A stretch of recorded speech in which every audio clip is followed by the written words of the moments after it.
Ito po ay fish mao. Yan. Sa in Chinese is pakaw.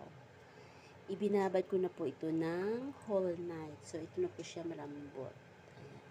Kasi matigas po ito. Sobrang tigas.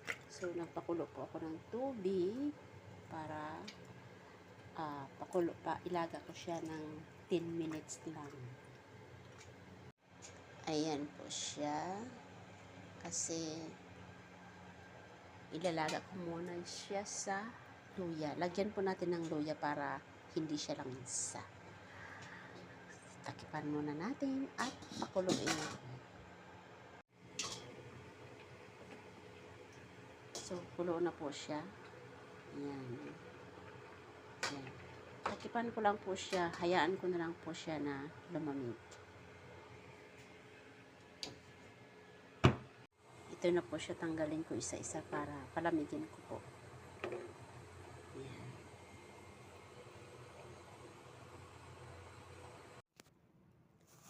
Ayan guys, inimpake ko na siya. Bali nagbalot-balot po ako kung ilan katao ang iinom bawat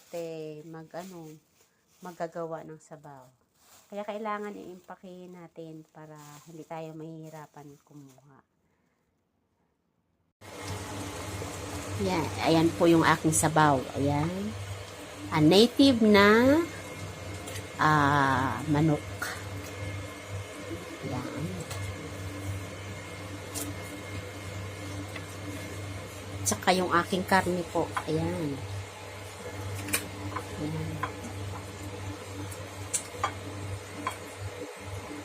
Ito po ay golden kohol na dried. Ayan. Sa atin po, pinapatay ito pero sa kasi nangangain ng palay. Pero ito po ay napaka-expensive pala. Ginagawang sabaw. Ayan.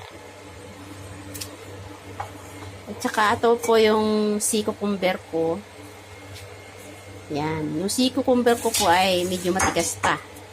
Ito po yung sea cucumber. Ayan. Sea cucumber. Ito po ay salted pork. Yun. Yan, salted pork po ito. Ito po ay panlasa ng sabaw. Yan.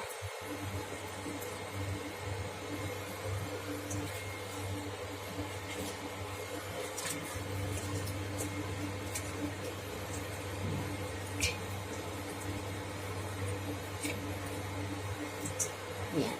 Kasi marami pa pong yellow. Ayan. Marami pa pong yellow kaya hindi ko muna ilalagay. Ayan.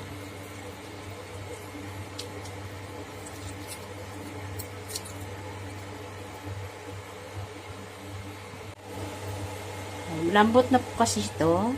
如果多咧係啦，呢都可以擺少少冬菇，呢啲可以炆同冬菇一齊炆都得㗎。Oh, okay. 唔使全部煲湯。Oh. Ayan. Malambot na po ito. Sea cucumber. Ito po yung yung binubold muna para lumambot. Ito po ay yung tinatawag sa Chinese na pakaw. Mahaba po siya, pero na-slice ko na. Yan. Ito po ay fish mao.